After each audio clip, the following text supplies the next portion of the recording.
Grug remembers his first job offer clearly. Big Chief's hunting operation offered Grug 40 teeth per week.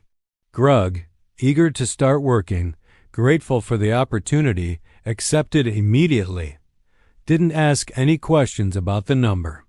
Grug simply didn't know that asking was something people did. Years pass. Grug receives raises along the way, each one feeling like a real increase. One day, Grug talks with a colleague hired at the same time for a similar role who did negotiate that first offer. They compare numbers. The gap isn't small. It isn't even the same size as the original 10% difference. It's larger. Grug sits with this. Same raises, same career path, and yet the gap grew. Today Grug explains why. It comes down to simple math. Grug starts at 40 teeth. The other person starts at 44 teeth, a 10% difference. Now a 3% raise happens. Grug's raise is 1.2 teeth.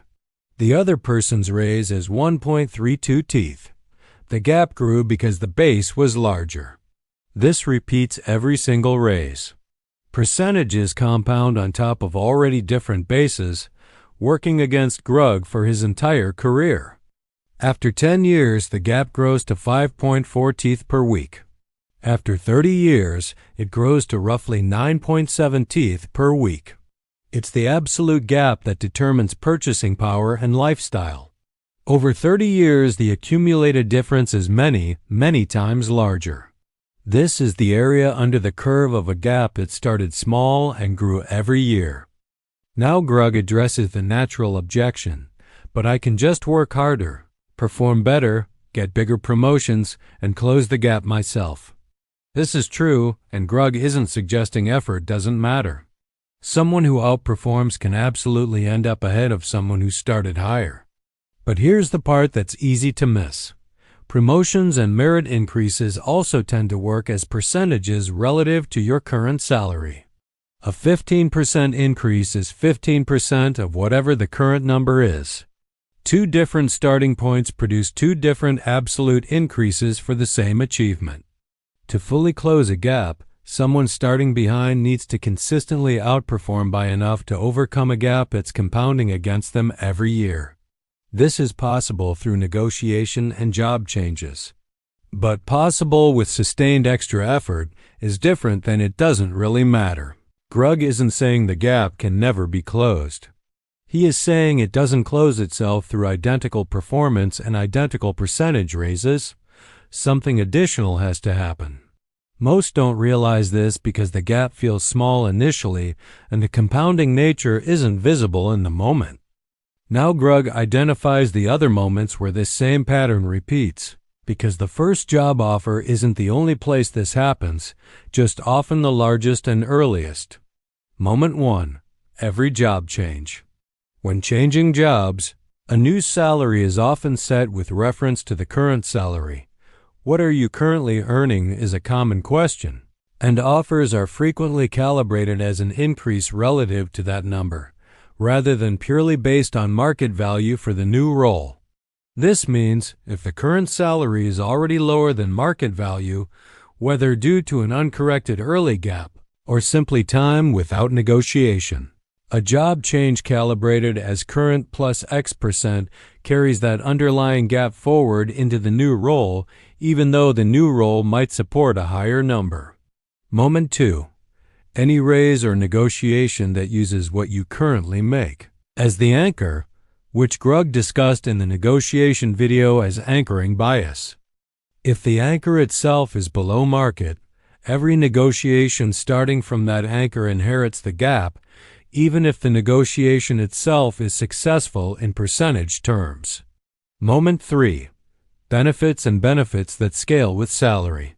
In some structures, things like retirement contribution matching are calculated as a percentage of salary. A lower base salary means these scale with salary benefits are also smaller, an additional, often overlooked dimension of the gap that compounds alongside the direct salary gap. The pattern across all of these: the current number tends to anchor the next number, which then anchors the number after that, and so on. Each individual step might look like a reasonable increase from where you are, but where you are was shaped by where you started, and where you started was shaped by a single negotiation, often very early, often before anyone had the context Grug covered in the negotiation video. Now, what does Grug actually do with this information, both looking backward and looking forward? For looking backward, Grug can't go back and renegotiate that first offer from years ago. But understanding why the gap exists, and that it's structural rather than a reflection of effort, matters for how Grug approaches closing it going forward. Specifically, if Grug suspects an underlying gap exists, based on market research, job changes represent an opportunity to reset the anchor. A job change isn't just current salary plus increase, it's an opportunity to negotiate based on market value for the new role. For looking forward, for anyone early in this process, the first offer matters disproportionately. Because of the compounding of percentage-based increases on top of different bases, repeated for decades, all anchoring to that current number. This doesn't mean the first negotiation needs to be aggressive. A calm, research-backed, professionally delivered request is the approach that works.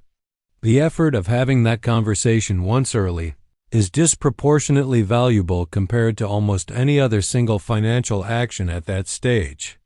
Grug also notes, this isn't only about the first job ever. Anyone at any career stage can apply the same thinking today. Today's number becomes the anchor for tomorrow's moments. The earliest possible point to interrupt this pattern is always NOW. Raises and promotions are typically percentages of current salary, which means an early gap doesn't stay the same size, it grows. Closing an early gap requires performance sufficient to overcome a gap that compounds against the person who started behind. Job changes represent a genuine opportunity to reset the anchor based on market value, rather than simply continuing current plus increase. Grug accepted 40 teeth per week all those years ago. That number wasn't just a starting point. It was a foundation stone. Everything since has been built on top of it. Grug can't move that stone now, but he can place the next stone deliberately. Next video. Grug discovers dollar cost averaging. Tribe believes the smart move is buying low and selling high, obviously. Grug finds out why almost nobody can actually do this consistently and what works instead. Do not miss it.